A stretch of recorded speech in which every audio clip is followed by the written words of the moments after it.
In this video, I'll guide you through how to embed Airtable on a website. By the end, you'll know exactly how to take a view from your Airtable base and display it directly on any web page using the embed code Airtable provides.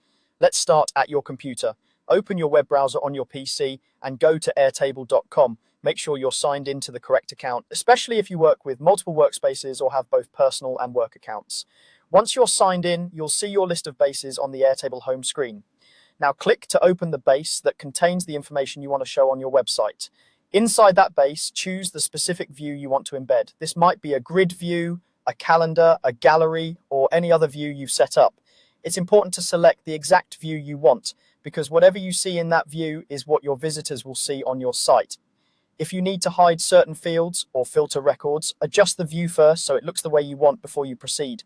With the correct view open, look to the top right corner of the Airtable window and click the Share and Sync button. This is the menu that controls how your view is shared outside of Airtable. When the sharing options appear, you'll see several choices. Here, you want to select the option that says Embed this view on your site. Click that, and Airtable will open a panel or window with all the embed options for this specific view. Next, you'll configure the embed settings. This is where you can fine-tune how the embedded view will look and behave on your website. You can usually adjust the size of the view, such as width and height, so that it fits well within your page layout. Many people choose a width that matches their site's content area and a height that avoids excessive scrolling. You can also choose the layout style, which might include whether the grid shows row and column headers, whether a calendar starts on a particular day, or how cards appear in a gallery.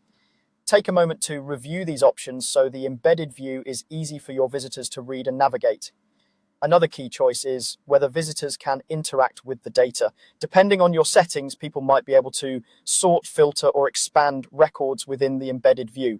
If you just want to display information without allowing changes, make sure editing is disabled and that the embed is read only. This keeps your underlying data safe while still making it visible.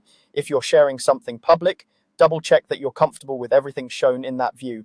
Once you're happy with the settings, Airtable will generate an embed code for you. This is an iframe snippet, which is a small piece of HTML that your website can use to display the view.